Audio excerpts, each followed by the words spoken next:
Hello बच्चों, बेटा previous class तक का आपने पूरा रिवीजन कर लिया होगा, पूरा तैयार कर लिया होगा और केयरफुली आप न्यूमेरिकल को सॉल्व कर रही होंगे। ठीक है, आज का अपना टॉपिक है confrontation of the solution. Solution में कन्फ्रंटेशन टर्म्स जो यूज होते हैं इनकी आज हम स्टडी करेंगे।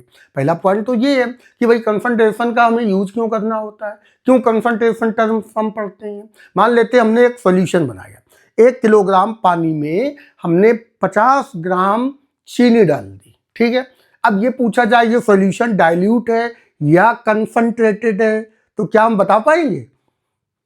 नहीं बता पाएंगे। ठीक है, मान लेते हैं हमने दूसरा सॉल्यूशन बनाया, 1 लीटर पानी में वहां पर हमने लगभग 250 ग्राम चीनी को डिजोल्व किया।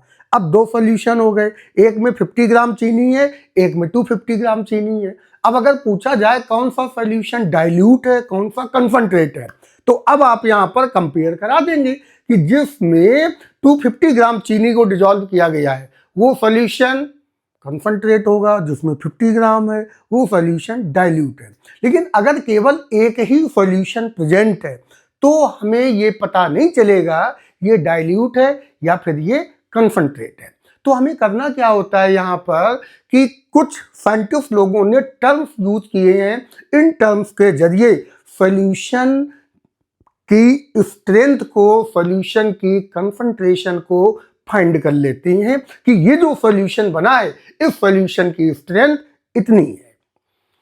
ठीक है, अच्छा सॉल्यूशन हम लोगों ने पिछली क्लास में पढ़ा था कि एक होता है मिक्सचर। मिक्सचर 2 टाइप के होते हैं, एक होता है होमोजीनियस और दूसरा होता है हेट्रोजीनियस। हेट्रोजीनियस सॉल्यूशन में एक से अधिक फेज प्रेजेंट होते हैं, जबकि होमोजीनियस सॉल्यूशन में सिंगल फेज प्रेजेंट होता है। जिन सॉल्यूशन में सिंगल फेज प्रेजेंट होता है और किसी फिजिकल मेथड के जरिए सॉल्यूट और सॉल्वेंट को सेपरेट नहीं कर सकते हैं, उन सॉल्यूशन को बोलते हैं ट्रू सॉल्यूशन। क्या कहते हैं? ट्रू सॉल्यूशन कहते हैं। ठीक है ना। अब जैसे मान लो एक एग्जांपल के जरिए हम देखते हैं। मान लेते हमने 1 लीटर सॉल्यूशन में 200 ग्राम चीनी को डिजोल्व किया। ठीक है, जब हमने एक सॉल्यूशन लिया, जैसे मान लो ये है हमारा वाटर, ठीक है ना, इस वाटर में आपने क्या किया, ये है वाटर। वाटर कैसा है? H2O लिक्विड फॉर्म में प्रेजेंट है। ठीक है ना, H2O किस फॉर्म में प्रेजेंट है? लिक्विड फॉर्म में। आपने यहाँ पर शुगर को डिजोल्व किया, किसको डिजोल्व किया? C12H22O11। ठीक है, ये कैसा है? ये यहाँ पर है सॉलिड फॉर्म में। किस फॉर्म में प्रेजेंट है? सॉलिड फॉर्म में प्रेजेंट है। अब जब शुगर को हम इसमें ऐड करेंगे तो शुगर शुरुआत में क्या होगी? बॉटम में शिफ्ट हो जाएगी। इस तरह से ये हो गई शुगर और ये है वाटर, ये यहाँ पर सॉलिड फॉर्म में है। तो अभी तो ये सॉल्यूशन कैसा है? हेट्रोजीनियस सॉल्यूशन यहाँ पर प्रेजेंट है।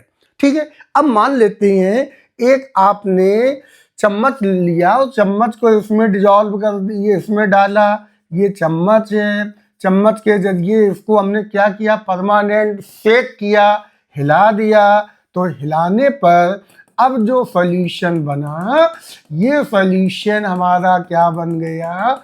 Homogeneous solution. होमोजीनियस सॉल्यूशन बनके तैयार हो गया। ठीक है ना। अभी देखो बेटा ये सॉल्यूशन कैसा है? ये सॉल्यूशन हेट्रोजीनियस है। ठीक है ना। अब ये जो सॉल्यूशन बना वो होमोजीनियस सॉल्यूशन बन गया। अब हम इस सॉल्यूशन को फिल्टर करके चीनी और वाटर को सेपरेट नहीं कर सकते हैं, लेकिन जब हमने चीनी को यहाँ पर डाला था उस टाइम चीनी सॉलिड थी, बॉटम में शिफ्ट थी, वाटर अलग था और इनको हम सेपरेट कर सकते थे फिल्टर करके। ठीक है, तो स्टार्टिंग में कैसा था? हेट्रोजीनियस, वो कैसा हो गया? होमोजीनियस। और यही होमोजीनियस सॉल्यूशन को हम पढ़ेंगे ट्रू सॉल्यूशन। क्या पढ़ेंगे बेटा? True solution. तो यहां पर जो अपना टर्म्स है वो टर्म हमें देखना है ट्रू सॉल्यूशन के लिए। कंसंट्रेशन टर्म्स जो हम फाइंड करेंगे वो किन के लिए फाइंड करेंगे, ट्रू सॉल्यूशन के लिए फाइंड करेंगे। याद रखो, इसके लिए नहीं, हेटेरोजीनियस के लिए नहीं, it is not true solution, but homogeneous solution is true solution. Got it. तो कंसंट्रेशन टर्म्स जो हम फाइंड करेंगे, concentration terms determine here for true solution। कौन सा solution, true solution. True solution के लिए ये रूल हम अप्लाई करेंगे। Got it. पहला पॉइंट ये आपको दिमाग में रखना है। सेकंड पॉइंट पर आते हैं, जो सॉल्यूशन है, सॉल्यूशन के कितने पार्ट्स होते हैं। Solution is classified basically two parts. कितने पार्ट्स में क्लासिफाइड है, टू पार्ट में क्लासिफाइड है। एक कंपोनेंट होता है सॉल्यूट और एक कंपोनेंट होता है सॉल्वेंट। एक होता है सॉल्यूट और दूसरा कंपोनेंट कौन सा है, सॉल्वेंट कंपोनेंट है। हम कैसे आइडेंटिफाई करेंगे कौन सा कंपोनेंट सॉल्यूट है और कौन सा कंपोनेंट सॉल्वेंट है। इसके लिए दो तरह के मेथड है। पहला मेथड क्या है, जैसे मान लो हमने एक सॉल्यूशन यहाँ पर लिया, ये सॉल्यूशन हमने बनाया H2O प्लस H2O हमारा लिक्विड है प्लस शुगर, ये कैसा है, सॉलिड, और यहाँ पर बन गया सॉल्यूशन। ये सॉल्यूशन कैसा बना, लिक्विड बना, यही बना ना। या H2O plus NaCl table salt, ये यहाँ पर सॉलिड है, ये सॉल्यूशन कैसा बना, लिक्विड सॉल्यूशन बना। यहाँ पर H2O लिक्विड है, शुगर सॉलिड है। ऐसे केसेस में हमेशा याद रखो कि जो स्टेट सॉल्यूशन की है, यहाँ पर क्या हमें ध्यान रखना है, इफ फेजेज आर डिफरेंट। अगर फेज कैसे हैं, डिफरेंट है, किसके किसके, सॉल्यूट के और सॉल्वेंट के, ठीक है। और सॉल्यूशन जिस फेज में बनता है, लिक्विड में ही बन रहा है ना, तो ऐसे केस में याद रखो कि liquid is always solvent, liquid is always solvent. अगर लिक्विड में किसी सॉलिड को डिसॉल्व करेंगे तो हमेशा लिक्विड सॉल्यूशन बनेगा। ऐसी स्टेट में लिक्विड हमेशा क्या होगा, सॉल्वेंट होगा, जबकि ये कंपोनेंट क्या होंगे, दीज आर ऑलवेज सॉल्यूट। यहाँ पर हमें क्वांटिटी नहीं देखनी, जैसे जनरली हम लोग पढ़ते हैं जिसकी क्वांटिटी कम होती है वो सॉल्यूट है, जिसकी ज़्यादा है वो सॉल्वेंट है। नहीं नहीं नहीं, ये अप्लाई बिल्कुल नहीं करना है, ठीक है। जिस कंपोनेंट, जिस फेज में हम किसी दूसरे फेज को डिसॉल्व कर रहे हैं, अब जो सॉल्यूशन का फेज बना जा करके, उस सॉल्यूशन के फेज के अकॉर्डिंग सॉल्यूट और सॉल्वेंट को हम डिसाइड करते हैं। दैट इज वी से हियर द फेज ऑफ, क्या पढ़ेंगे, the phase of solution, the phase of solution indicate the solvent, indicate the solvent। Solution का फेज इंडिकेट करेगा कि सॉल्वेंट कौन सा है। Got it. ये कंडीशन कब लगाओगे, अगर दोनों के फेज अलग अलग हैं तब, दोनों के फेज अलग अलग हैं तब। जैसे मान लो ये हमने लिया H2O लिक्विड है, इसमें हमने एयर को डिसॉल्व कर दिया। एयर कैसी है, गैस। यहाँ पर क्या बना, सॉल्यूशन, और ये सॉल्यूशन कैसा है, लिक्विड है। तो यहाँ पर ये कंपोनेंट क्या हो जाएगा, ये हो गया सॉल्वेंट, ठीक है। जैसे कि मान लो H2O है, इसमें हमने इथाइल एल्कोहल को डिसॉल्व किया। इथाइल एल्कोहल को मत करो क्योंकि ये भी कैसा है, लिक्विड है, ठीक है। H2O ये हमारा कैसा है, लिक्विड है, इसमें हमने डिसॉल्व कर दी एयर को। एयर गैस है, ऑक्सीजन, सॉल्यूशन कैसा बनेगा, लिक्विड बनेगा। तो ये जो कंपोनेंट हैं, ये कंपोनेंट कैसे हो गए, ये हो गए सॉल्वेंट। क्लियर हुआ। लिक्विड में अगर हम सॉलिड को डिजॉल्व करें या गैस को डिजॉल्व करें तो हमेशा सॉल्यूशन कैसा होगा, solution always become in liquid phase, और ऐसे केस में लिक्विड जो होगा वो क्या होगा, सॉल्वेंट होगा। ठीक है, बी पॉइंट पर आते हैं। Number B point, if phases are same, अगर दोनों के फेज सेम है तो फिर याद रखो large quantity component, large quantity component is, ये क्या हो जाएगा, ये बन जाएगा सॉल्वेंट, जबकि स्मॉल क्वांटिटी वाला कंपोनेंट क्या बनेगा, this component become solute, small quantity वाला बनेगा सॉल्यूट। अगर दोनों के फेज सेम है, ये हमें दिमाग में रखना है, इफ फेजेज आर सेम, अगर दोनों के फेज सेम है तो जिसकी क्वांटिटी अधिक है वो सॉल्वेंट है, जिसकी क्वांटिटी कम है वो सॉल्यूट। और क्वांटिटी लेनी किसमें है, क्वांटिटी इन मोल, किसमें लेनी है बेटा, मोल में लेनी है। ठीक है, जैसे मान लो आपने ये लिया H2O, H2O क्या है, लिक्विड, प्लस C2H5OH, ये भी क्या है, लिक्विड, और दोनों को मिला दिया तो सॉल्यूशन क्या बना, सॉल्यूशन इज आल्सो लिक्विड। ठीक है, अब देखो मान लेते हैं ये 5 मोल है, ठीक है, ये कितने मोल है, 2 मोल है, तो ऐसे केस में अब बताइए ये क्या होगा, यहाँ पर ये बनेगा सॉल्वेंट। लेकिन अब यदि ये हमारा 2 मोल है, ये 5 मोल है, अब बताइए बेटा ऐसे केस में अब H2O क्या बन जाएगा, ये बनेगा सॉल्यूट, जबकि ये क्या बन जाएगा, सॉल्वेंट बन जाएगा। ठीक है, क्या ये बात समझ में आ गई। अगर वाटर में इनऑर्गेनिक कंपाउंड मिलाए जा रहे हैं तो याद रखो वाटर हमेशा सॉल्वेंट होगा। ठीक है, जैसे मान लो आपसे कहा गया कि H2O प्लस H2SO4, तो यहाँ पर ये क्या होगा, ये बनेगा सॉल्वेंट। ठीक है, H2O प्लस HNO3, तो ये क्या होगा, दिस इज सॉल्वेंट बनेगा जाकर के। तो सॉल्यूट और सॉल्वेंट निकालना आप सीख गए ना। अगर किसी लिक्विड में सॉलिड या गैस मिलाई जाती है तो लिक्विड वहां पर हमेशा सॉल्वेंट होगा। यहाँ क्वांटिटी नहीं देखनी है कि सॉल्यूट की क्वांटिटी ज़्यादा कि सॉल्वेंट की, हमें देखना है फेज की क्वांटिटी। लेकिन यदि दोनों के फेज सेम है, लिक्विड लिक्विड है या सॉलिड सॉलिड है या गैस गैस है, अगर फेज सेम है तो फिर हमें वहां पर क्या देखना होगा, क्वांटिटी फैक्टर देखना होगा।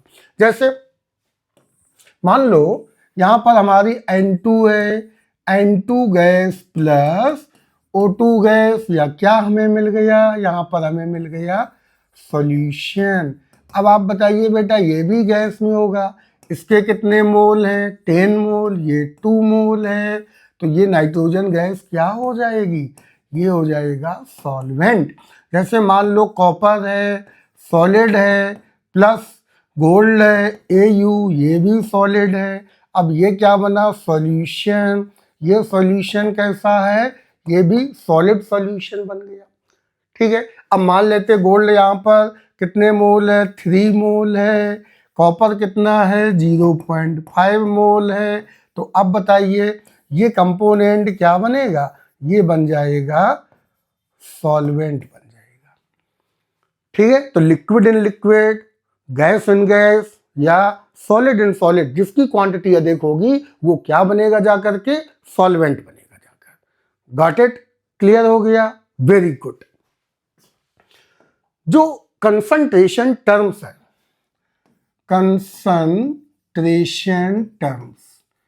कंसंट्रेशन टर्म्स को हम क्लासिफाइड यहां पर कर रहे अपने मेथड के अकॉर्डिंग, अपनी सुविधा के अकॉर्डिंग, ये कोई रूल नहीं है, इनको हमने क्लासिफाइड कर दिया 2 टाइप्स।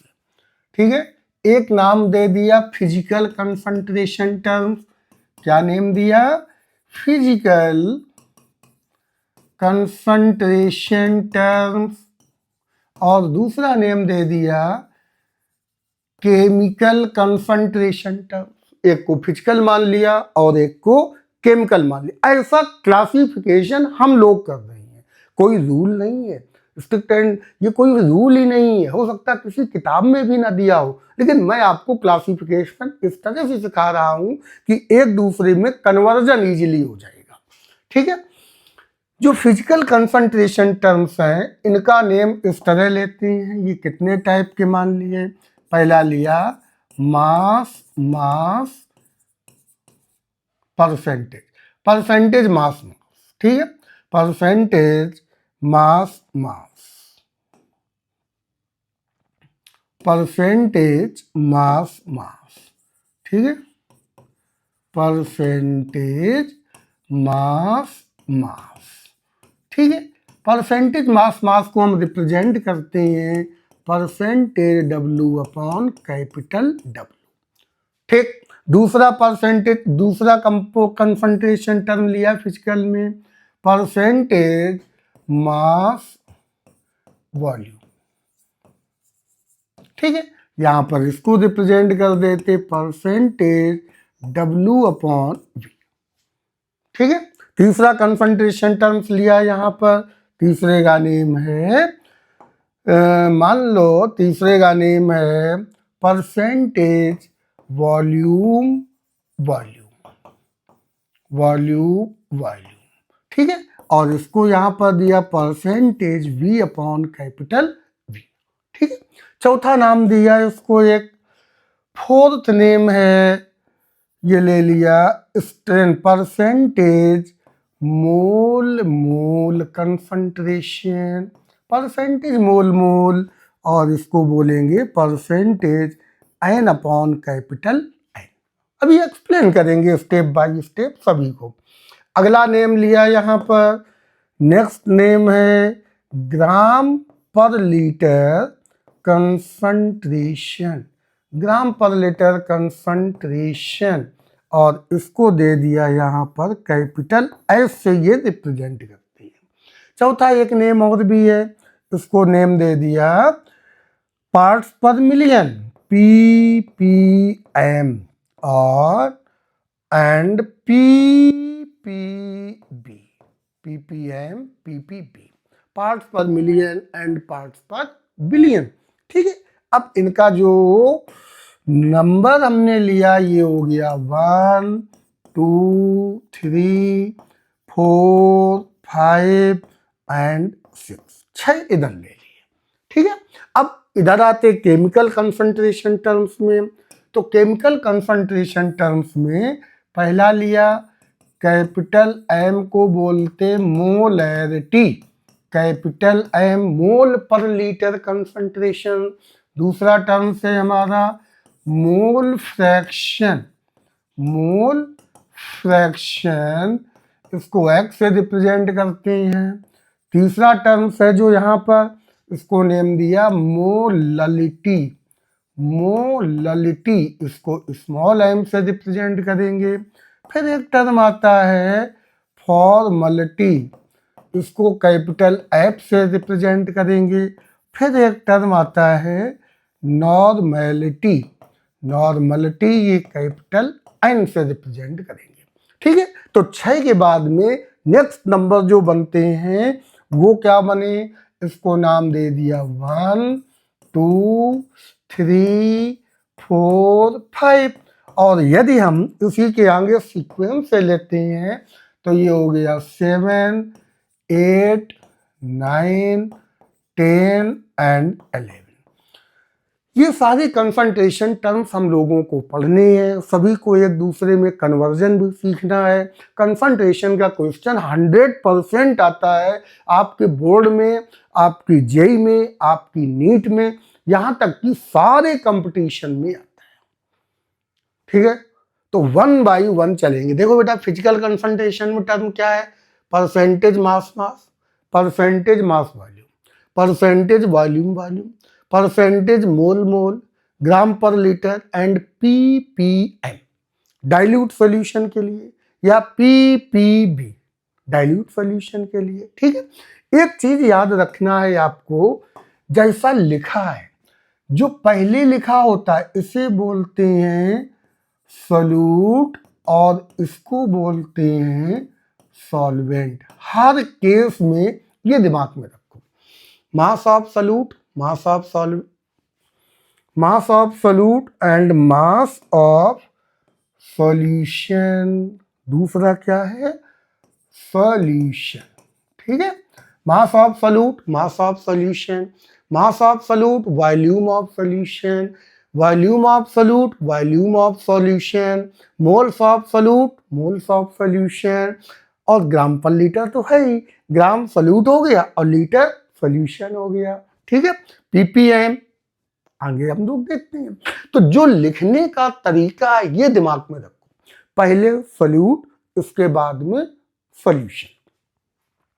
परसेंटेज का मतलब क्या होता है, आउट ऑफ 100, आउट ऑफ 100, 100 अब आगे क्या है, पार्ट हम लिख देते हैं। चलो एक लाइन की पहले डेफिनेशन दिमाग में रखते हैं। पहले हम बेटा अभी पढ़ेंगे ये वाले, ठीक है, अभी हम आज की क्लास में पहले इनको तैयार करते हैं, ठीक है, फिर आगे बढ़ेंगे। तो देखो बेटा पहले क्या है, जब हम परसेंटेज की बात करते हैं, परसेंटेज कंसंट्रेशन, परसेंटेज कंसंट्रेशन, ठीक है, इसको आप इस ढंग से याद कर सकती है। देखना कैसे, out of 100, out of 100 parts of the solution, X part of solute present is known as percentage concentration।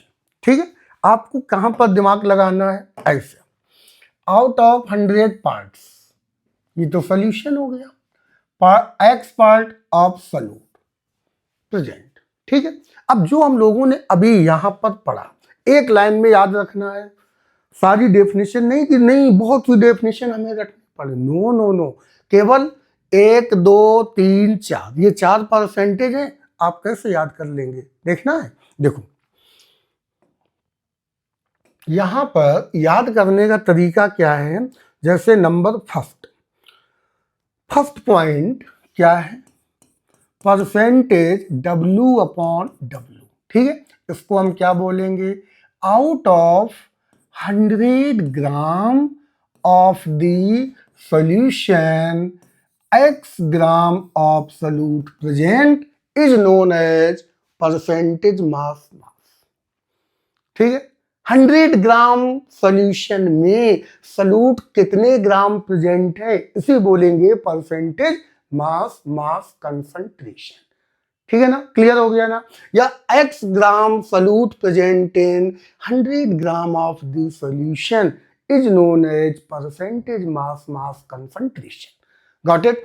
दूसरा देखो नंबर 2, जैसे दिया गया परसेंटेज W/V, इसको डिफाइन करने का तरीका क्या है, याद कर लो, out of 100 millilitre of the solution X gram of solute present. अब वॉल्यूम टर्म हमारा किसमें है, सॉल्यूशन है ना, ये सॉल्यूशन किसमें है, वॉल्यूम में प्रेजेंट है, तो 100 मिलीलीटर ले लो। लीटर नहीं लेना है, क्यों नहीं लेना है, क्योंकि लीटर इतना बड़ा है, 100 लीटर जो केमिकल कंपाउंड होते हैं ना वो बहुत ही कॉस्टली होती हैं। जब इनका सॉल्यूशन बनाया जाता है तो सॉल्यूशन मिलीलीटर में बनाया जाता है, कि कितना बनाया गया 250 ml या 500 ml, इससे ज्यादा नहीं बनाया जाता है, और इतने में ही एक्सपेरिमेंट किया जाता है, इतने में ही एक्सपेरिमेंट किया जाता है। वैसा नहीं 100 लीटर बनाया गया, एकदम घोल दिया गया, वो तो केमिकल कंपाउंड कितना वेस्टेज हो जाएगा, जो कि बहुत ही कॉस्टली होते हैं। तो ऐसा नहीं, मिलीलीटर लीजिए।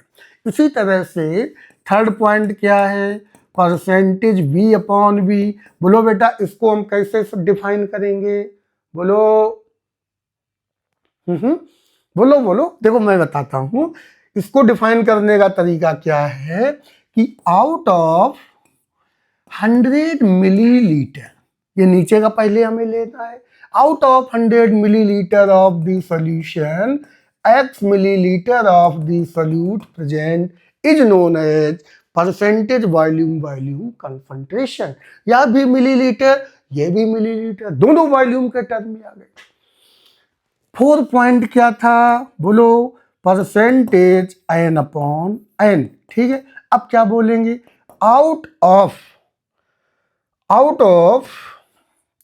100 मोल, ये बेटा मोल है, the moles of solute present x mole, solute के हो गए, इसे बोलेंगे परसेंटेज मोल मोल। ये देखो चारों डेफिनेशन एक की हो गई।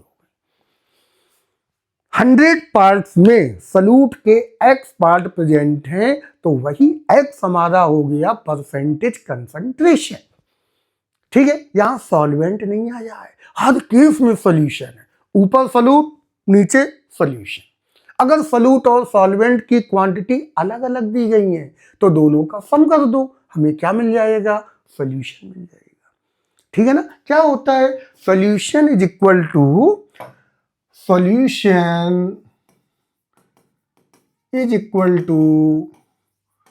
Solute plus solvent. इन दोनों का जो सम है इसे सॉल्यूट और सॉल्वेंट का, इसे क्या कहते हैं, सॉल्यूशन कहते हैं। ठीक, तो अगर कभी भी डेफिनेशन तुम्हें याद करनी हो तो ज्यादा रटना नहीं है, बस एक लाइन याद रखो, out of 100 parts of solution the parts of solute is known as percentage concentration. अब अगर मास में है तो पार्ट्स की जगह ग्राम कर दो, W है तो सॉल्यूशन को V में ले जाओ और सॉल्यूट को ग्राम में ले जाओ। अगर V है तो दोनों को मिलीलीटर में ले लो, इस ढंग से सॉल्व हो जाएंगे। ठीक, अब चलते हैं 1 by 1। ओके, पहला है concentration terms of the solution, जो कि हमारा हो चुका है। ठीक है, नेक्स्ट टर्म आता है वेट बाई वेट परसेंटेज। तो नंबर 1 देखते हैं, वेट बाई वेट का मतलब हो गया परसेंटेज W अपॉन W। ठीक है, एक टर्म बेटा आपको याद होगा जिसे हम कहते हैं डेंसिटी, याद है, डेंसिटी बताओ क्या होती है, density is equal to mass of solute या मास डिवाइडेड बाई वॉल्यूम। यही होती है ना, मास को हम लेते हैं W में और वॉल्यूम को लेते हैं V में। ठीक है, अब ये जो टर्म आ गया यहां पर, अगर हम ये ले लेते हैं ग्राम में, density D is equal to W in gram divided by V in millilitre. ये टर्म बेटा परमानेंट याद रखो, क्योंकि मास और वॉल्यूम का जो रिलेशन है वो डेंसिटी से बनता है। अगर डेंसिटी दी गई है, W दिया गया है, तो वॉल्यूम निकाल देंगे, V इज इक्वल टू क्या बन जाएगा, V is equal to W upon D। W gram में है, D किस में है, ग्राम पर मिलीलीटर, और ये आ गया मिलीलीटर में, तो ग्राम से ग्राम कट गया, मिलीलीटर आ जाएगा। ठीक है ना, और यदि हमें W निकालना है तो W ग्राम में लाना है, तो ये हो गया density gram per millilitre multiplies by volume in millilitre, और यहां से हमें W मिल जाएगा, मिली से मिली कैंसिल हो जाएगा। तो एब्सोल्यूट डेंसिटी, इसी को एक नेम और देते हैं एब्सोल्यूट डेंसिटी। तो बेटा ये तो हमें याद रखनी ही पड़ेगी, बिना इसके तो कोई काम ही नहीं चल रहा है। ठीक है, एब्सोल्यूट डेंसिटी क्या होती है, मास ऑफ सॉल्यूट इन ग्राम, ग्राम में लेकर चलो, किसमें लेकर चलना, SI यूनिट तो भाई मास का क्या है, किलोग्राम, पीछे बताया जाता। और यहाँ पर वॉल्यूम का क्या होता है, क्यूबिक मीटर होता है, तो वो मत लो यहाँ पर, चूंकि क्वांटिटी बहुत छोटी है। कन्वर्जन हमने वहां पर सिखा दिया था शुरुआत में, तो वो कन्वर्जन हमें दिमाग में रखना पड़ेगा। अब देखिए वेट ऑफ बाई वेट क्या है, एक लाइन पहले लिख लेते हैं। मास of solute, mass of solute present in 100 gram of the solution, the solution is known as percentage weight by weight concentration। ये इसकी डेफिनेशन, वेट वेट कह दो या मास मास कह दो, एक ही बात है। रिप्रेजेंटेशन क्या था, अभी आपने सीखा था, small W upon capital W. तो फॉर्मूला क्या बन गया, देखो बेटा formula, percentage W upon W is equal to W solute in gram divided by W solution in gram, ये इसका हो गया। अब बेटा सॉल्यूशन क्या होता है, जस्ट अभी आपने पढ़ा था, सॉल्यूशन इज इक्वल टू क्या है, solution is equal to solute plus solvent. तो इसका हम यहाँ पर यूज कर देते हैं। तो percentage W upon W is equal to, percentage W upon W is equal to W solute divided by W solute plus, अच्छा यहाँ मल्टीप्लाई 100 का करो चूंकि परसेंटेज में ला रही हैं, प्लस डब्लू सॉल्वेंट। दोनों को हमने ले लिया और ये दोनों बेटा किस में है, ग्राम में प्रेजेंट है, मल्टीप्लाइज बाई 100। एक तरीका ये, अगर दोनों की क्वांटिटी अलग अलग दी गई है तो दोनों की क्वांटिटी अलग अलग है तो दोनों का सम कर दो, ठीक है। अब मान लेते हैं कि W सॉल्यूशन का उसने दिया ही नहीं है, वॉल्यूम दे दिया है और डेंसिटी दे दी है, ठीक है। तो यहां पर हम जब W निकालेंगे तो क्या हो जाएगा, डेंसिटी इंटू वॉल्यूम हो जाएगा। देखो अगले टर्म में इफ, अच्छा ये बेटा याद करते हुए आगे बढ़ना है, ठीक है। ये देखो 1 2, आगे बढ़ते हैं थर्ड नंबर पर, ठीक है। इफ वॉल्यूम ऑफ सॉल्यूशन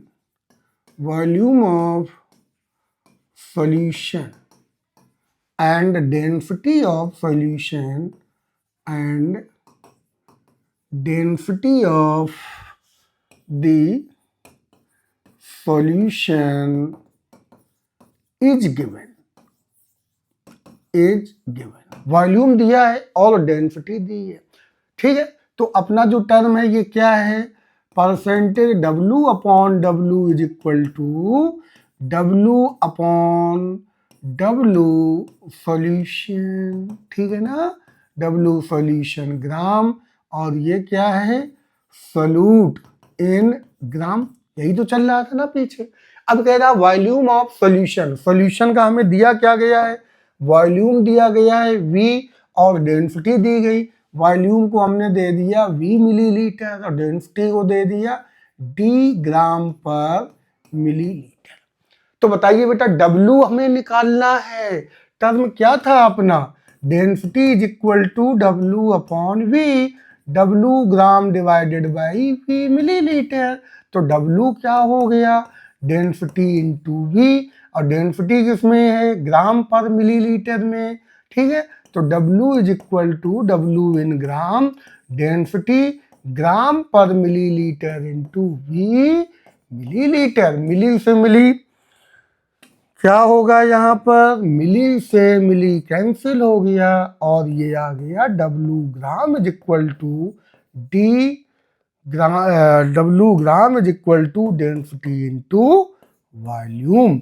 इसको उठा करके यहाँ पर पुट कर दो, तो percentage W upon W is equal to W solute, ठीक है, ग्राम में डिवाइडेड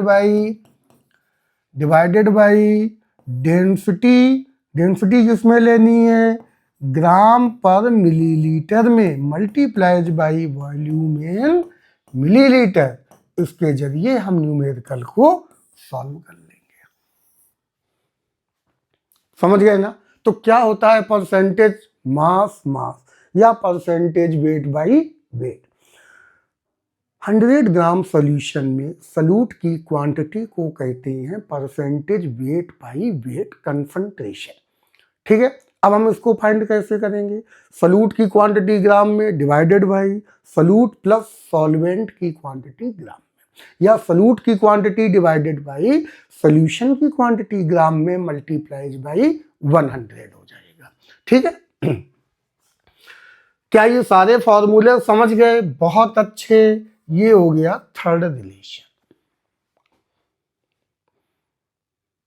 ठीक है, ये था हमारा फर्स्ट, सेकेंड, फिर ये आ गया थर्ड।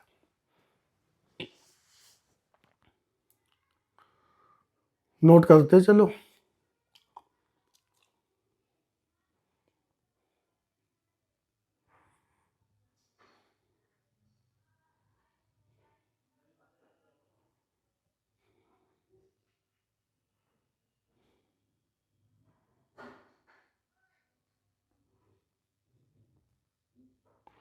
बड़े देखो एग्जाम्पल, जैसे ये दिया गया है, ये आपकी एनसीईआरटी की ही प्रॉब्लम है। A solution is prepared by adding 2 gram of substance A and 18 gram of water. ठीक, a solution is prepared by adding 2 gram of a substance A to 18 gram of water. Calculate mass percent of the solution.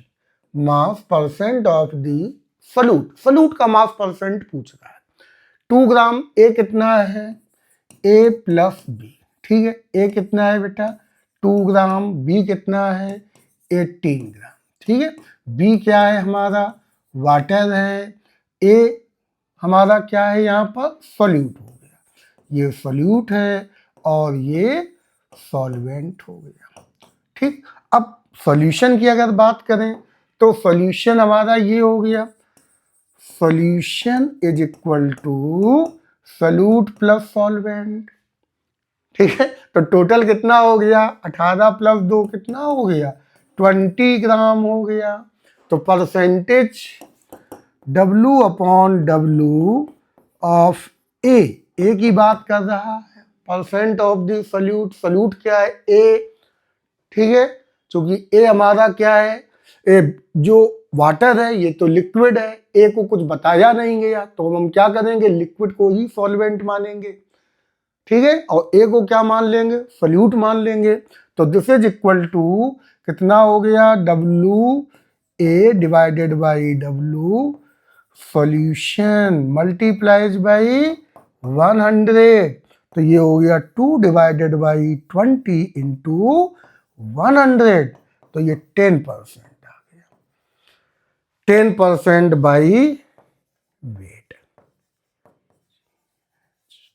या weight by wait. ठीक है, इतना clear हो गया। और एक example देखते हैं। सपोज करो कि 2 मोल C2H5OH dissolved in 5 mole of water. 5 mole of water. Find percentage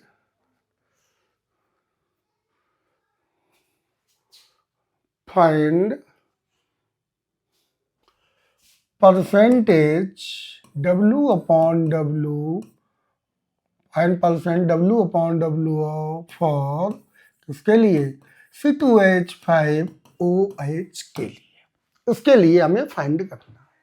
ठीक है, अब आप देखो बेटा, तो पहले ये देखो, सॉल्यूशन जब हम बनाएंगे तो सॉल्यूशन कितना होगा? C2H5 solute plus solvent. ठीक है, अब वाटर के 5 मोल है तो वाटर यहाँ पर सॉल्वेंट है, इथाइल एल्कोहल के 2 मोल है, ठीक है। तो सोल्यूट की वैल्यू कितनी है, ये हो गया 2 मोल प्लस 5 मोल। अच्छा वाटर इथेनॉल है ये C2H5OH यहाँ पर वाटर है C2H5OH का मॉलिक्यूलर मास C2H5OH का कितना हो गया 2 × 12 प्लस 5 × 1 प्लस 1 × 16 प्लस 1 × 1 तो ये हो गया 24 प्लस 5 प्लस 16 प्लस 1 कितना बन गया 24 36 दिस इज 46। और वाटर का कितना होगा, वाटर का आपको मालूम है 18 ग्राम, ये कितना हो गया 46 ग्राम हो गया तो बेटा ये कितना बन गया 2 मोल है ना, तो 2 × 46 प्लस 5 × 18 तो ये हो गया 46, कितना बन गया जाकर के 192 और प्लस 90 इज इक्वल टू कितना हुआ 182 ग्राम हो गया। ये सॉल्यूशन हो गया, ऐसे ही निकालना है परसेंटेज वेट अपॉन वेट। अब देखो किसका हमें निकालना है C2H5OH का, तो दिस इज इक्वल टू क्या लोगे W किसका C2H5OH divided by W solution multiplies by 100। तो ये बोलो बेटा कितना हो गया, ये हो गया 92 divided by 182 into 100 percentage by wait. तो इस तरह से अगर वो कभी भी यूनिट चेंज कर रहा है तो हमें थोड़ा ध्यान देना पड़ेगा, और हमें ग्राम में लाना है तो ग्राम के लिए मोल में आपने पढ़ा ही था, ठीक है। तो इसके जरिए हमने यहाँ पर फाइंड कर दिया, नोट कर लो।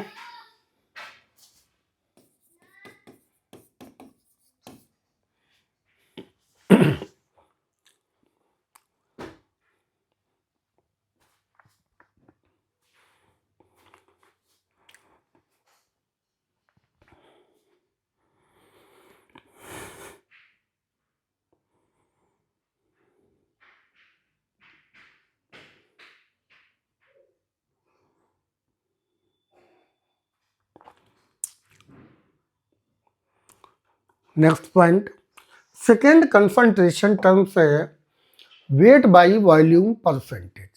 क्या आप डेफिनेशन बता सकती हो, अभी मैंने आपको सिखाई थी ट्रिक, ट्रिक के जरिए आप बताइए। बोलो, मैं लिखता हूं the mass of solute present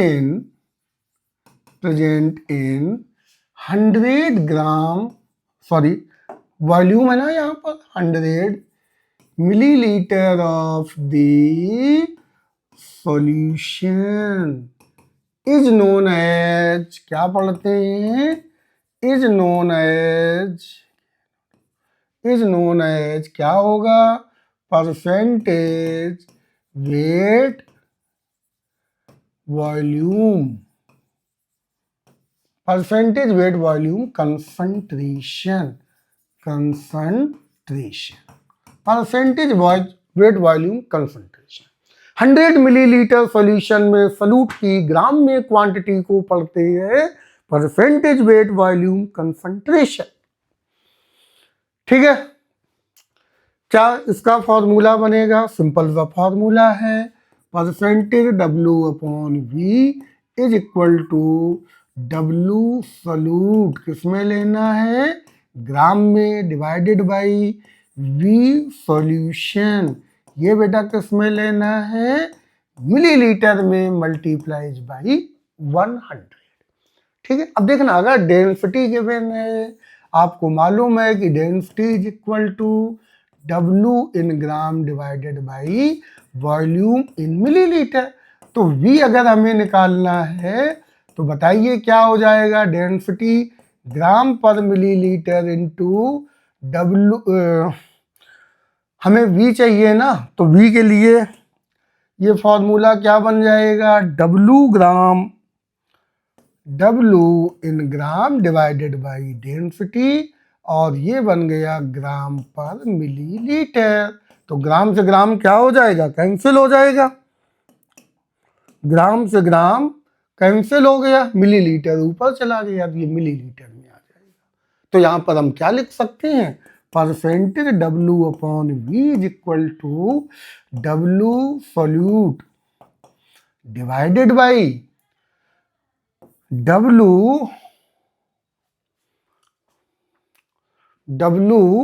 solution divided by V solution, W solution divided by density of solution. ये बेटा याद रखना है, ठीक है, मल्टीप्लाइज बाई 100। ठीक, ये टर्म यहां सॉल्यूट है, यहां पर क्या है, सॉल्यूशन। नहीं तो आप जल्दबाजी में W उड़ा दो, अगर उड़ा दिया तो आपका क्वेश्चन भी उड़ गया, गलत आ जाएगा रिस्पॉन्स। ऊपर सॉल्यूट है, नीचे सॉल्यूशन है। ठीक है, पूरा क्लियर हो गया लॉजिक, बहुत अच्छे। अब देखना यहां पर कि यहां कोई डाउट तो नहीं है बेटा, नोट कर लो।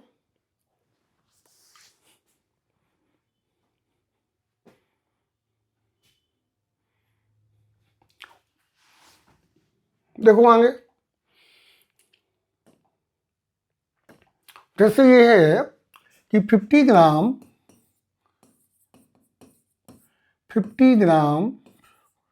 NaOH dissolved in water and formed 250 ml solution। Find क्या करना है, find percentage weight volume concentration, ये हमें फाइंड करना है, वेट वॉल्यूम कंसंट्रेशन। 50 ग्राम NaOH को पानी में डिजॉल्व किया गया है, कितना था नहीं मालूम। डिजॉल्व होने के बाद में जो सॉल्यूशन बना वो कितना बन गया, 250 ml बन गया। अब वाटर कितना था ये नहीं मालूम है, बना कितना 250 ml, तो ये तो सॉल्यूशन हो गया। हमें इसी से तो मतलब है, सॉल्यूट का वेट है, सॉल्यूशन का वॉल्यूम है। तो परसेंटेज मास वॉल्यूम क्या हो जाएगा, बोलो, percentage W/V is equal to W NaOH, किसमें, ग्राम में, डिवाइडेड बाई V सॉल्यूशन, किसमें, मिलीलीटर में, मल्टीप्लाइज बाई 100। तो W कितना है, 50 ग्राम डिवाइडेड बाई, दूसरा क्या हो गया 250 ml मल्टीप्लाइज बाई 100, 0 0 5, ठीक, 0 0 5 5 हो गया, इसका कितना हो गया, this is equal to 20% weight by volume, weight by volume concentration, volume concentration, ये आंसर आ गया। क्या ये ट्रिक समझ गए, अच्छी तरह लॉजिक क्लियर हो गया, बहुत अच्छे। नीचे सॉल्यूशन, ऊपर सॉल्यूट, ठीक है, गुड। कोई डाउट है,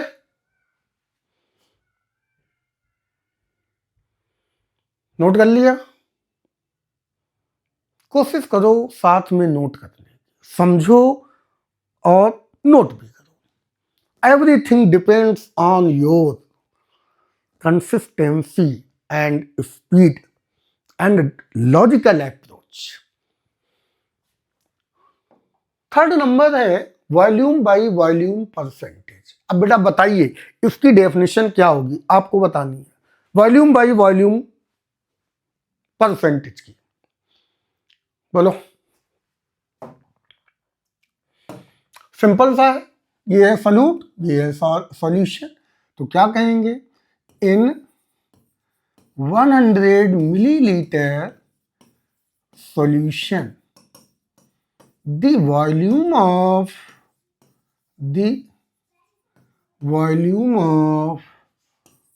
solute किसमें लेना है, in millilitre is known as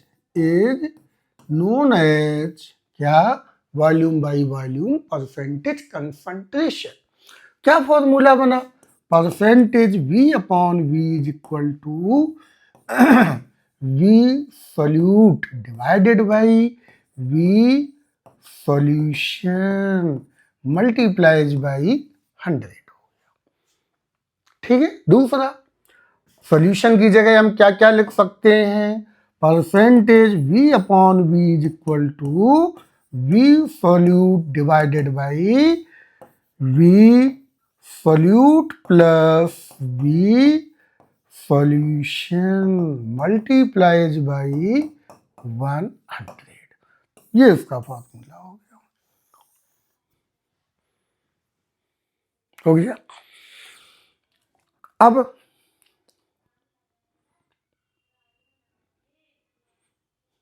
note हो गया।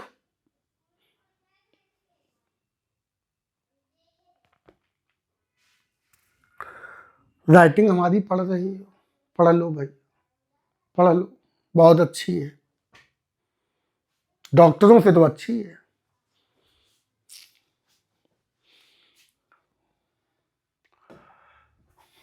Example, 50 millilitre C2H5OH dissolved in 950 milliliter water. Find percentage V upon V for C2H5OH। इसके लिए निकाल दो।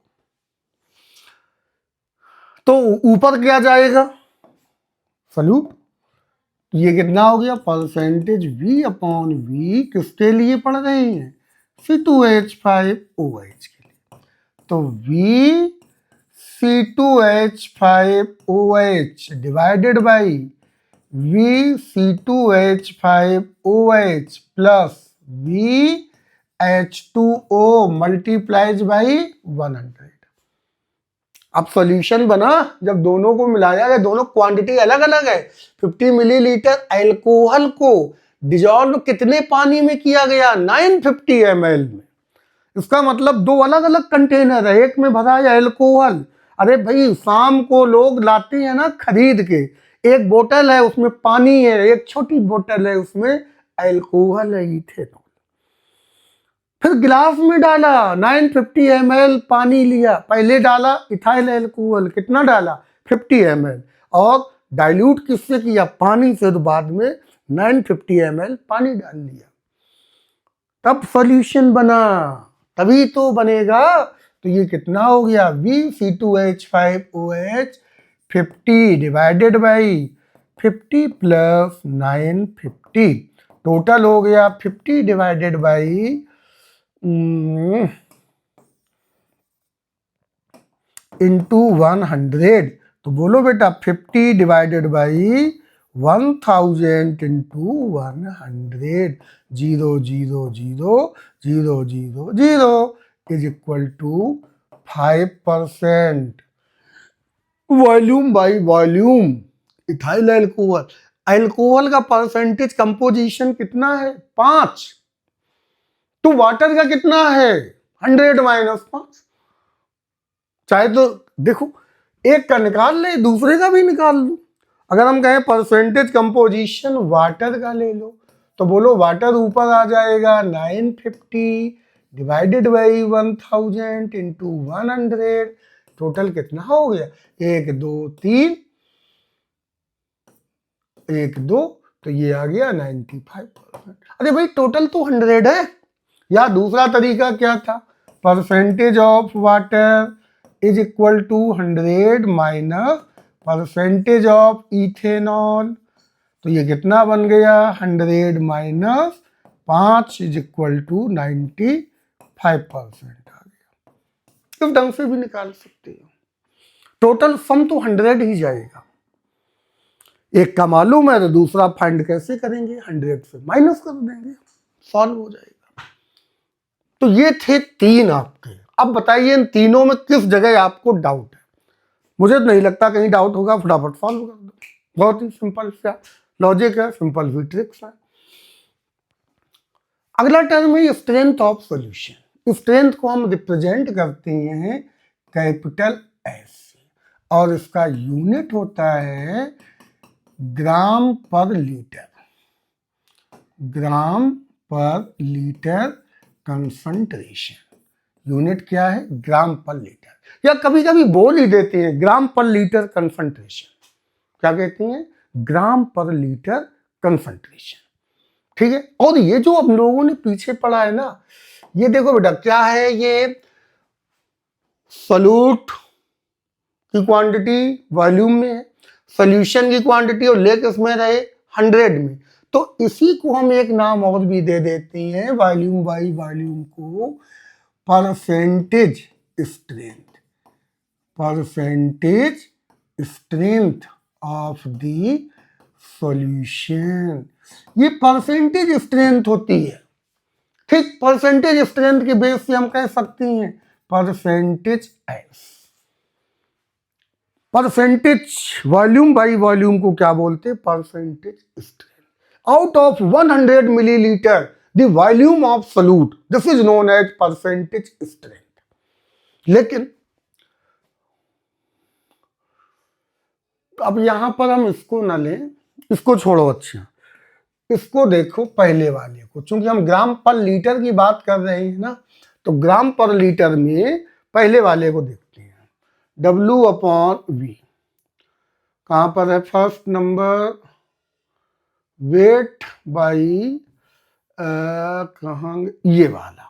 ठीक, ये देखिए वेट बाई वॉल्यूम परसेंटेज, इसको हम बोल देते हैं, क्या बोल देते हैं, परसेंटेज स्ट्रेंथ कह देते हैं। इसको कहते हैं परसेंटेज स्ट्रेंथ। परसेंटेज स्ट्रेंथ कह देते हैं। ठीक है, वेट बाई वॉल्यूम को। ओके, परसेंटेज स्ट्रेंथ या हम यहां पर लिख देते हैं परसेंटेज स्ट्रेंथ कह देते हैं। ठीक है, ये एस बना है परसेंटेज स्ट्रेंथ।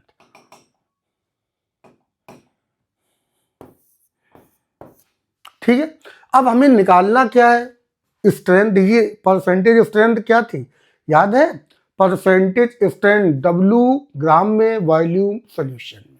ठीक है, अगर कहा जाए इस क्वेश्चन की परसेंटेज स्ट्रेंथ निकालो तो भी आपकी क्या निकलेगी, percentage S.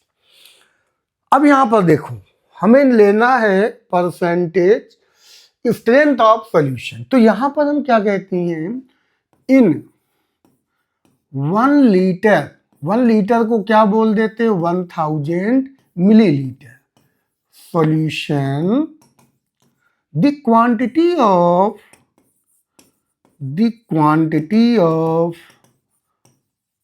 solute in gram is known as strength of solution या ग्राम पर लीटर कंसंट्रेशन, इसको ये कहते हैं। और रिप्रेजेंट किससे कर रहे हैं, capital S. That's mean capital S क्या है हमारा, capital S is equal to W solute, किसमें है बेटा, ग्राम में, डिवाइडेड बाई V सॉल्यूशन, किसमें है, ये है हमारा लीटर में है। ये होती है स्ट्रेंथ। क्या है ये, स्ट्रेंथ होती है। ठीक है, जैसे मान लो 10 ग्राम NaOH present in 500 ml solution. Find क्या करना है, एस को हमें फाइंड करना है। बताइए कैसे फाइंड करेंगे। 10 ग्राम NaOH है, 500 मिलीलीटर में डिजॉल्व किया गया है। स्ट्रेंथ पूछ रहा, स्ट्रेंथ या हम कह दें ग्राम पर लीटर कंसंट्रेशन, ये कितना है। अरे 1 लीटर में कितना होगा, ये फिक्स हो गई ना क्वांटिटी, 1 लीटर में ही बतानी है हमें। अब वो जितने में भी दिया है हमें कन्वर्ट किस में करना है, 1 लीटर में। सोल्यूशन है कितना मेरे पास, 500 मिलीलीटर। उसमें NaOH कितना डाला गया है, 10 ग्राम डाला गया है। इससे कोई मतलब नहीं, 500 में 10 ग्राम है, हमें रिप्लाई किसमें देना है, 1 लीटर में देना है, 1000 मिलीलीटर में। तो 1000 मिलीलीटर में जब रिप्लाई देंगे हम ग्राम में, तब इसको बोल देते स्ट्रेंथ ऑफ सॉल्यूशन। क्या बोलेंगे, स्ट्रेंथ ऑफ सॉल्यूशन।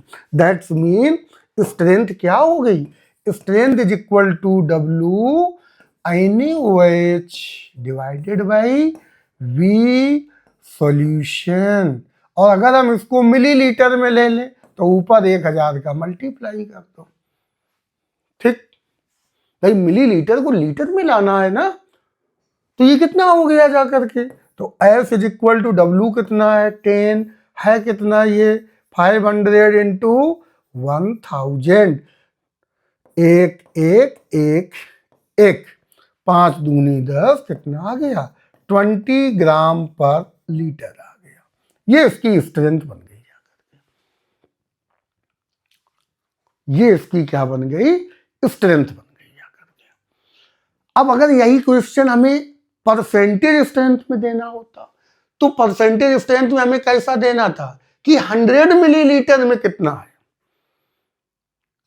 500 में इतना है।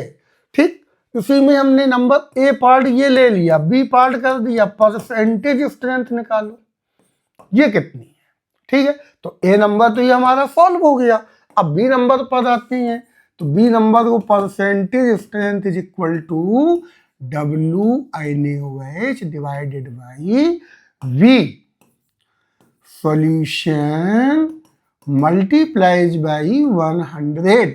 तो बेटा W कितना था 10, V कितना है 500, मल्टीप्लाइज बाई 100, 0 0 0 0, कितना आ गया 2% आ गया।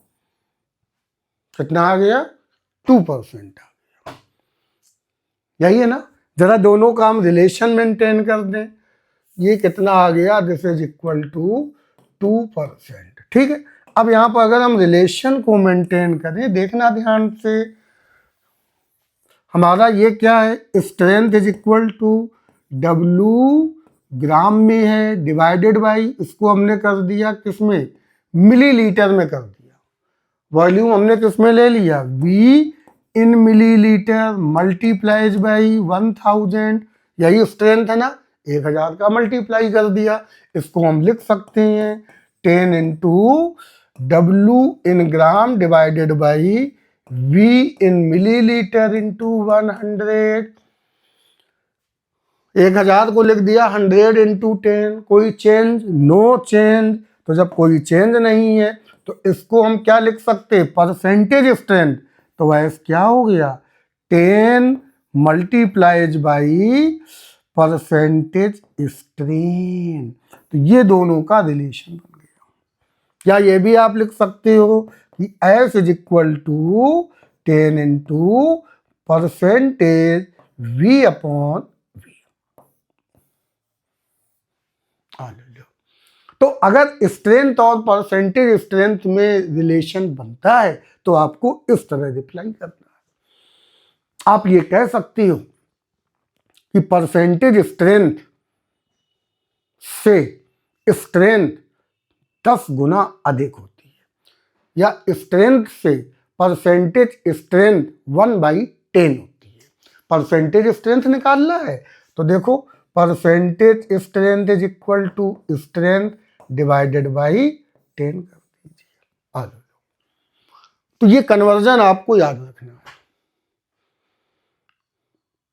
तो ये थे 3 रिलेशन आपने पढ़ लिए, percentage mass mass, percentage mass volume and percentage volume volume. ठीक है, इनका रिलेशन भी आपने दिमाग में रख लिया। अब देखो, एक अभी नहीं, अगला नंबर लेते हैं, नंबर 4,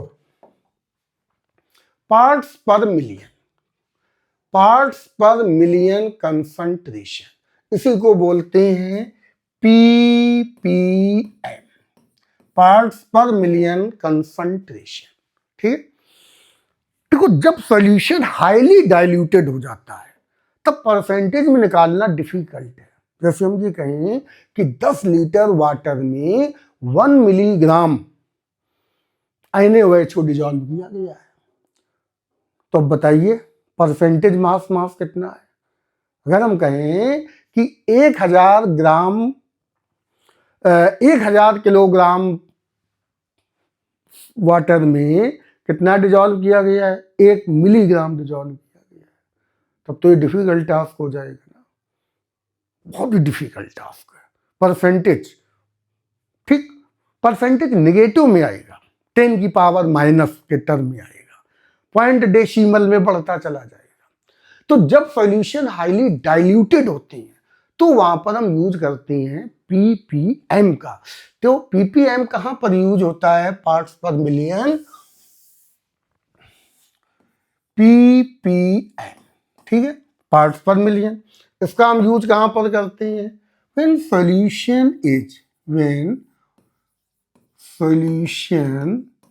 is highly diluted, जब सॉल्यूशन बहुत अधिक डाइल्यूटेड, खारा पानी है, अब पानी खारा है, पानी में क्या प्रेजेंट है, कार्बोनेट्स प्रेजेंट हैं, सल्फेट प्रेजेंट हैं, क्लोराइड्स प्रेजेंट हैं। अब बहुत खारा पानी है, इसका मतलब वाटर में इनके सॉल्ट प्रेजेंट हैं। अब ये सॉल्ट बहुत लार्ज अमाउंट में तो नहीं है ना, है तो कुछ अमाउंट में, लेकिन सॉल्ट तो है, सॉल्ट तो वहां पर प्रेजेंट है। तो ऐसे केसेस में हम पीपीएम का यूज करेंगे। आपने नाम सुना है ना एसिड रेन, जब एसिड रेन होती है तो एसिड रेन में क्या है, नाइट्रोजन वगैरह के कार्बन की ऑक्साइड होती है। जब वाटर इनमें मिलते, ये ऑक्साइड एटमॉस्फेयर में प्रेजेंट है। अब जब बारिश हुई तो पानी इनसे मिला, बारिश की बूंदें जो एसिड रेन गैसें हैं ये एटमॉस्फेयर में प्रेजेंट है। तो जब वाटर इनसे मिलता है तो ये एसिड बना देती है और फिर यही नीचे जमीन पर गिरती है ना। अब जरा ठंडे दिमाग से विचार करो, ये अगर लार्ज अमाउंट में हो तो क्या आदमी का जीना संभव है।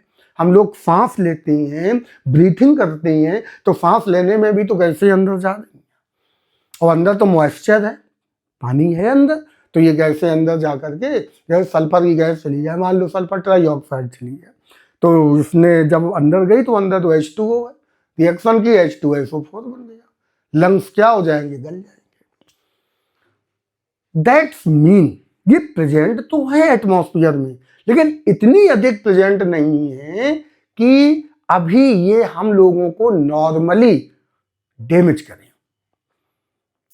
तो ये सॉल्यूशन जो एयर में एसिड गैसें का है, एसिडिक गैसों का है, ये सॉल्यूशन कैसा है बेटा, हाईली डाइल्यूटेड सॉल्यूशन।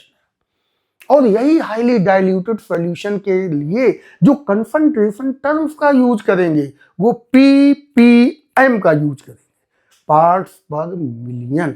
किसका यूज करेंगे, मिलियन। 1 मिलियन कितना होता है, क्या आप बता सकते हो, 1 मिलियन बताइए। 1 million is equal to 10 lakh, और 10 लाख का मतलब हो गया इकाई, दहाई, सैकड़ा, कितने जीरो आ गए, 10, तो 10 की पावर 6, 10 की पावर 6 पार्ट सॉल्यूशन में सॉल्यूट के कितने पार्ट्स प्रेजेंट हैं, इसे कहते हैं पीपीएम। ठीक है, कैसे आप बोलेंगे, आउट ऑफ, ऐसे याद कर लो, आउट ऑफ 10 की पावर 6 पार्ट्स ऑफ सॉल्यूशन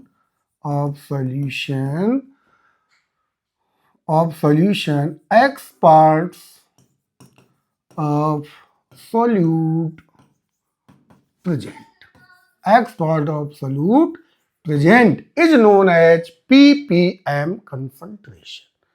ठीक है, जब हम थ्योरेटिकली बात करते हैं तो इनमें कुछ भी कह सकते हैं। जैसे एग्जाम्पल के तौर पर आपसे कहा जाए, थ्योरेटिकली बात चल रही है बेटा, थ्योरेटिकली अगर हम बात करें, थ्योरेटिकल अप्रोच की बात करें, जैसे 10 ppm 10 ppm CO2 gas in air. Air में कितनी गैस, CO2 गैस कितनी प्रेजेंट है, 10 ppm प्रेजेंट है।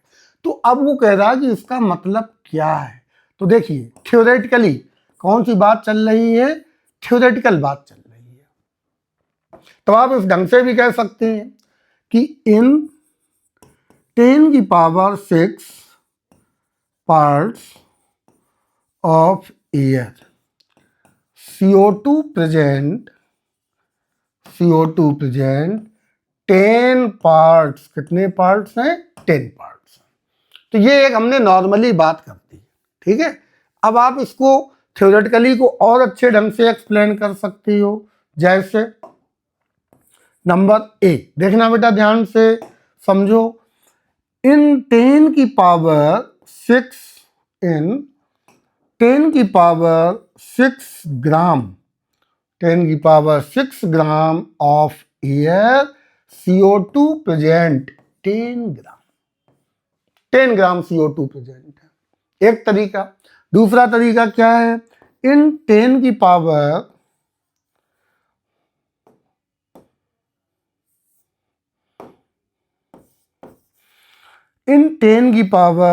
6 मोल एयर CO2 प्रेजेंट 10 मोल, एक तरीका।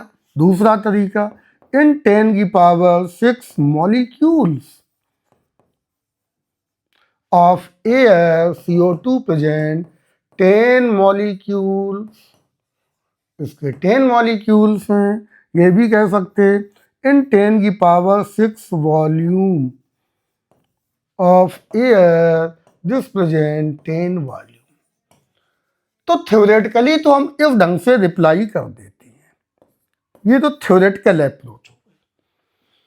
10 की पावर 6 के रिस्पेक्ट में आप बोल दीजिए, इसका मतलब ये क्वेश्चन हमारा देखिए किस में जा रहा, मास मास में, मोल मोल में, मॉलिक्यूल मॉलिक्यूल में, वॉल्यूम वॉल्यूम में, जो पीछे पढ़ा था। हर तरह से हम इसका यूज कर सकते हैं। ppm with respect to mass mass, ppm with respect to volume volume, ppm with respect to mass and volume, ppm with respect to mole mole। ये देखो मोल मोल आ गया, समझ रहे हो, ठीक।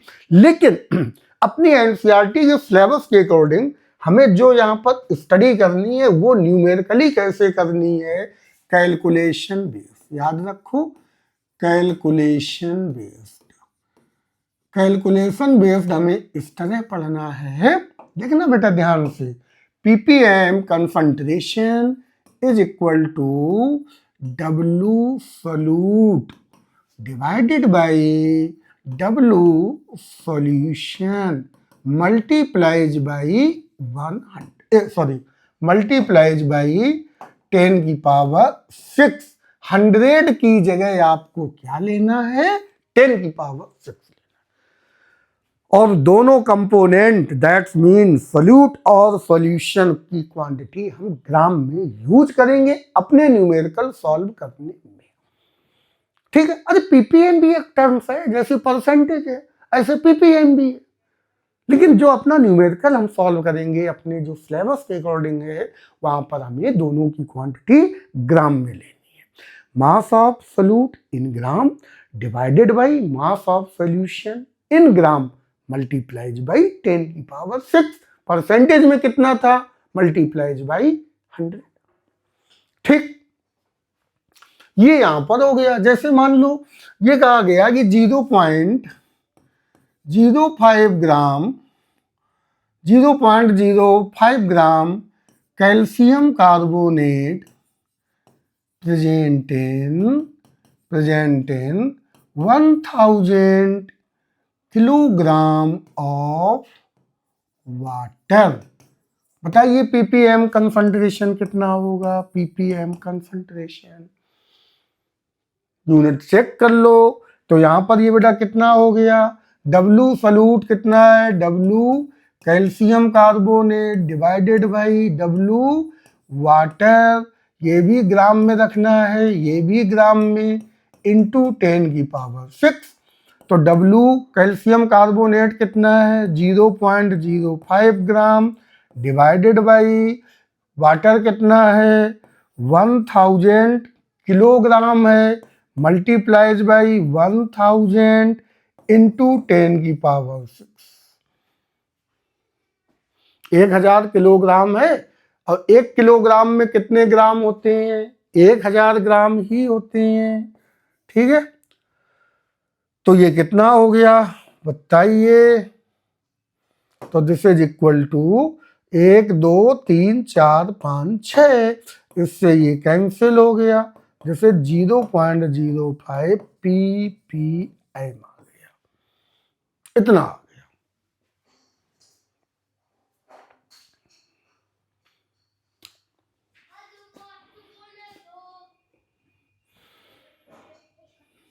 समझ गए, गुड। सेकंड एग्जांपल देखो,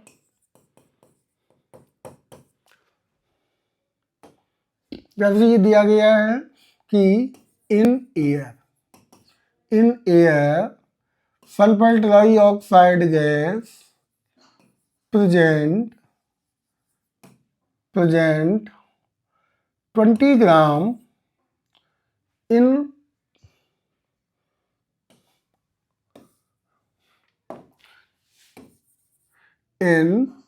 10 kilogram air, sulphur trioxide gas present 20 ग्राम। फाइंड क्या करना है, ppm कंसंट्रेशन, ये फाइंड करना है। ठीक है, तरीका वही है, ppm कंसंट्रेशन बताइए, WSO3 किसमें लेना है, ग्राम में, W एयर किसमें लेना है, ग्राम में, इंटू 10 की पावर 3। चलो बेटा बोलो कितना बनेगा, तो ये WSO3 कितनी है 20 ग्राम डिवाइडेड बाई ये है 10 इंटू 10 की पावर 3 ग्राम, ठीक है, इंटू 10 की पावर 3। ओह 10 की पावर कितना आएगा 6 आएगा, 10 की पावर 6 आ गया। सॉल्व कर दो, तो ये कितना हो गया 20, 0 से 0 कैंसिल, तो 2 इंटू 10 की पावर, ये अगर कैंसिल हो गया तो इससे ये -3 बन गया, 10 की पावर 3, या हम कहें 2000 ppm, ये आ गया। अब ये क्वांटिटी बहुत ज़्यादा है, इसका मतलब ppm कंसंट्रेशन से जब हम फाइंड करेंगे तो उसके लिए ये क्वेश्चन परफेक्ट नहीं है। अरे 10 20 50 100 सफिशियंट है, इसके बाद का किसमें ले लेना चाहिए, परसेंटेज में। लेकिन क्वेश्चन बनाया गया है तो क्वेश्चन हम यहाँ पर सॉल्व कर लेते हैं। अच्छा, एक तरीका और भी है ppm फाइंड करने के लिए, क्या है मेथड, देखो कि ppm का बेटा वेरी वेरी इंपॉर्टेंट स्टेटमेंट बनाकर ये पूछा गया है। ठीक है, the mass of solute in milligram present in 1 kilogram of solution is known as ppm concentration। अब देखिए यहां पर है क्या कि 1 मिलीग्राम में 1 मिलीग्राम इज इक्वल टू 10 की power -3 gram is equal to 10 की पावर -6 किलोग्राम। आपको मालूम है 1 ग्राम में कितने मिलीग्राम होंगे, 10 की पावर 3 मिलीग्राम, यही है ना, और 1 किलोग्राम में 10 की पावर 6 मिलीग्राम होती है। ठीक है, अब यहाँ पर देखो फॉर्मूला क्या बन रहा है, ppm is equal to W in milligram, किसके लिए है, सॉल्यूट के लिए divided by W in kilogram किसके लिए, सॉल्यूशन के लिए। बस डायरेक्ट इसका यूज करो, बाकी सब हटा दो। ठीक, अब पावर नहीं लेनी, क्योंकि इन दोनों का डिफरेंस कितना है, मिलीग्राम और किलोग्राम में 10 की पावर 6 का डिफरेंस। वही 10 की पावर 6 क्या हो गई, कैंसिल हो जाती है। जैसे मिलीग्राम को अगर हम कर दें 10 की पावर -1 मिलीग्राम है ना, 10 की पावर -6 लिख दें, क्या लिख दें, 10 की पावर माइनस, तो अगर यहाँ मल्टीप्लाई करोगे तो कैंसिल हो जाएगा ना, 10 की पावर 6 इंटू 10 की पावर -6 कैंसिल हो जाएगा। ठीक है ना, तो ये यहाँ पर बन के तैयार हो जाता है। ये स्टेटमेंट पूछा गया है द मास ऑफ सॉल्यूट, जैसे आपसे ये कहा गया, देखिए डायरेक्ट फॉर्मूला कैसे लगाओगे, 0.5 milligram NaOH in 500 gram water. ठीक है, बताइए ppm कितना हो गया, तो ppm कंसंट्रेशन कितना बना, ये क्वांटिटी तो मिलीग्राम में है, तो 0.5 कर दो सॉल्यूट की क्वांटिटी, 0.5 डिवाइडेड बाई इसको किलोग्राम में लाओ, तो 500 इंटू 1000, ये डिवाइड कर दिया 1000 से, 0 0 0 0 5 दूनी 10 इज इक्वल टू 1 ppm आ गया। और उस मेथड से सॉल्व करो, इसको भी ग्राम में ले जाओ और इसको भी ग्राम में ले जाओ, फिर देखो कितना रिजल्ट आएगा, तो भी 1 ppm आएगा।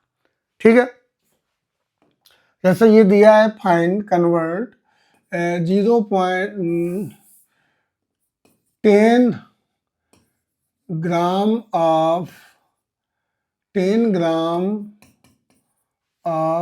NaOH in 500 kg water.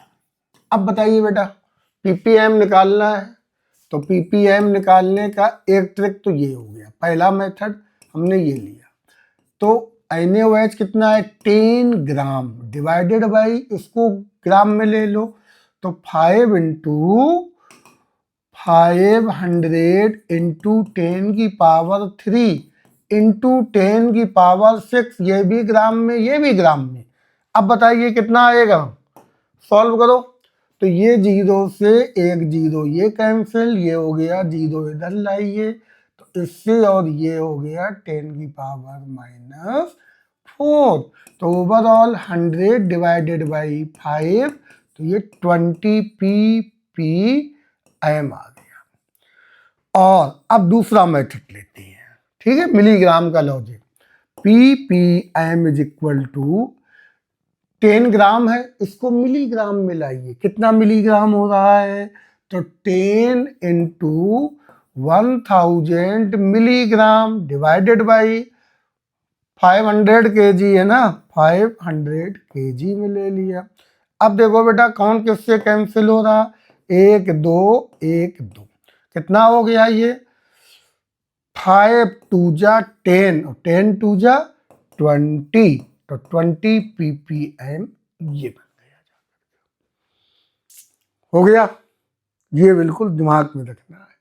तो मिलीग्राम और किलोग्राम ले रहे हैं तो 10 की पावर 6 का मल्टीप्लाई नहीं करना है, और ग्राम ग्राम ले रही हो तो 10 की पावर 6 का मल्टीप्लाई करना है। ये होता है ppm कंसंट्रेशन।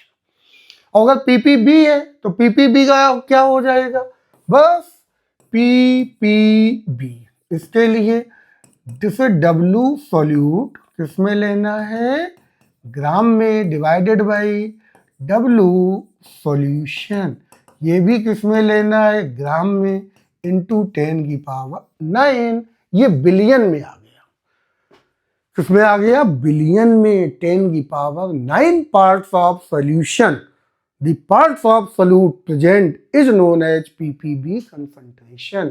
अरे भाई 10 करोड़ सॉल्यूशन के पार्ट में सॉल्यूट के कितने पार्ट्स प्रेजेंट हैं, this applicable for more highly diluted solution, ये और अधिक डाइल्यूटेड सोल्यूशन में यूज होता है।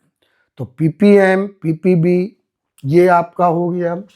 नेक्स्ट है, चलो जैसे ये दिया गया है टूथ पे फाइंड कंसंट्रेशन, देखो 0.02 gram of iron, fluoride iron are present in 500 gram of toothpaste. Find concentration of fluoride ion in, अब देखो बेटा बहुत कम क्वांटिटी है, 500 ग्राम टूथपेस्ट, तो पीपीएम निकाल दो। तो पीपीएम क्या बनेगा, डब्ल्यू फ्लोराइड आयन किस में ले लिया, ग्राम में, डिवाइडेड बाई डब्ल्यू टूथपेस्ट ग्राम में ले लिया, इंटू 10⁻⁶, दोनों का कन्फर्ट यूनिट सेम है ना।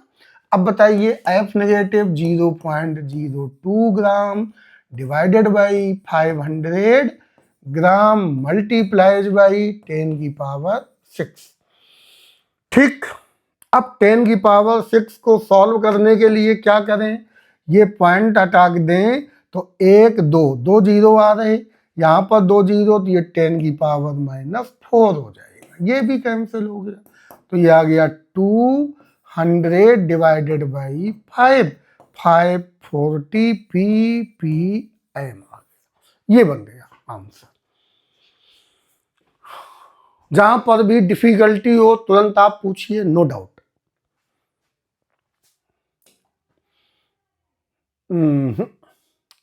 मोलैरिटी, ये पहले एक टर्म और आता है जिसे हम कहते हैं परसेंटेज मोल, ठीक है। Next point, percentage N upon N, ठीक है, या हम इस तरह लिखें percentage mole by mole concentration, percentage mole by mole, अभी आपको पढ़ाया था, ठीक है। इसके लिए क्या तरीका है, बहुत ही सिंपल सा मेथड है।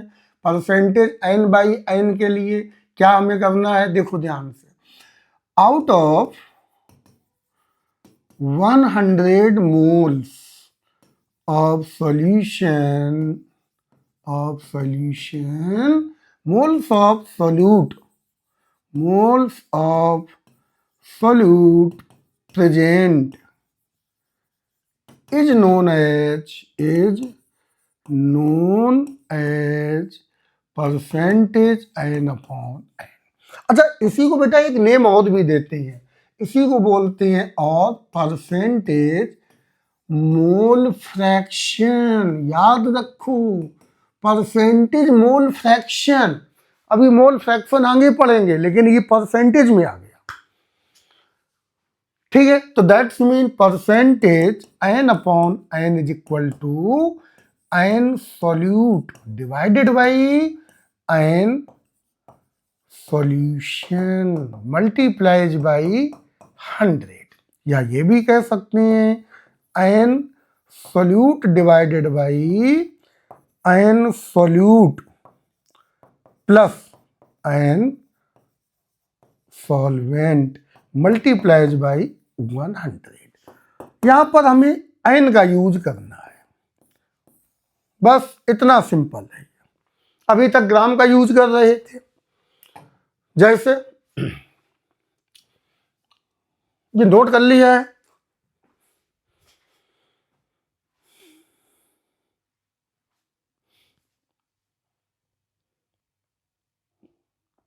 हो गया है ना। देखो आगे, जैसे मान लो कि 2 मोल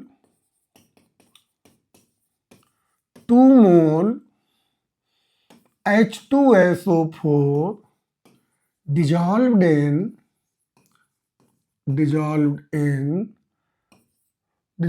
in 8 moles of water. Find percentage mole fraction of H2SO, इसका परसेंटेज मोल फ्रैक्शन निकालना है, ठीक है। तो निकाल लो बेटा, कैसे निकालोगे, एन H2SO4 कितने हैं 2, एन वाटर कितने हैं बताइए कितने 8 दिए गए। ठीक है, परसेंटेज n अपॉन n किसके लिए, H2SO4 के लिए, तो क्या बनेगा NH2SO4 divided by NH2SO4 plus n water multiplies by 100, कितना बन गया 2 divided by 2 plus 8 into 100, this is equal to 20% आ गया। और आगे अगर यही कहा जाए कि परसेंटेज n अपॉन n किसके लिए, वाटर के लिए, तो कितना हो जाएगा 100 minus percentage n upon n H2SO4 minus कर दो, तो ये कितना हो गया percentage n upon n for water is equal to, ये 20 है तो नेक्स्ट क्या हो जाएगा 80% हो जाएगा। ये आंसर हो गया। तो ये थे अपने फिजिकल कंसंट्रेशन टर्म्स जो आज की क्लास में कंप्लीट हुए। अब नेक्स्ट क्लास में हम लोग पढ़ेंगे केमिकल कंसंट्रेशन टर्म्स। ओके।